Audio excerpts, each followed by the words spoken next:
sponsor. Please enjoy our video.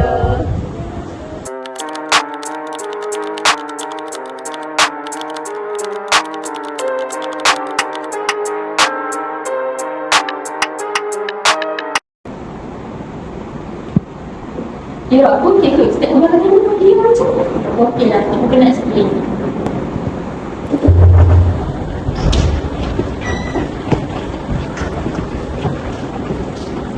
Korang tengok Ira tu, muka macam tak ada semangat rasa nak belajar. Jelas tak idea ni macam kawan ni lah. Weh, korang dah lah tu. Bapak, relax lah ni kawan korang je pun. Ira, kau sedar tak kau ni satu hidup orang? Dalam grup ni pun kau tak function weh. Senyap je. Bila orang chat tu balas lah. Aku cuba buat kerja aku. Cuba. Orang macam kau ni cuba pun tak layak. Sebab tu orang tak suka kau ni. Betul lah weh, kenapa jadi kau pada sebenarnya daripada mengundurkan diri. Cukup lah, korang sedar tak apa yang korang buat ni bully? Bully? Alah, ayat je pun. Lemah sangat ke? Takkanlah ayat tu boleh menjatuhkan kau.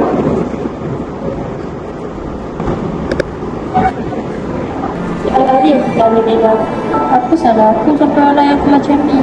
Kata-kata dia orang buat aku rasa tak bernilai. Aku takut datang kelas, takut jumpa orang. Ira, kau tak salah. Yang salah cara dia orang. Afi, aku rasa kita dah melebih lah. Ya kau bar, kau nak jadi hero pula kau.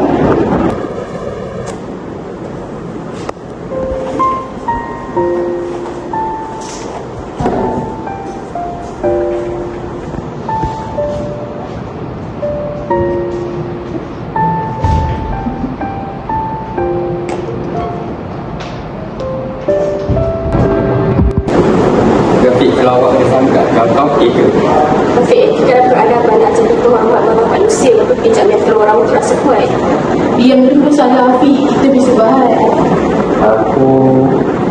Aku tak sangka dia boleh terkesan sampai macam ni. Aku rasa kau perlu minta maaf dulu. Okey, akan cuba.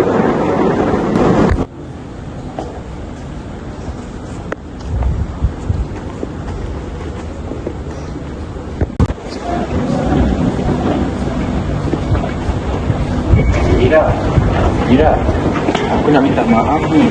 Aku rasa kata-kata aku tak boleh betul. Ira, aku tak tahu.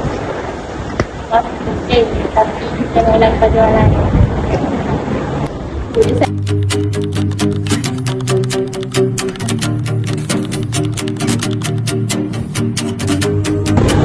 Ujian psikologi tak tinggalkan luka di badan, tapi parutnya di hati. Kita nak masyarakat beratas rumah kena belajar diri.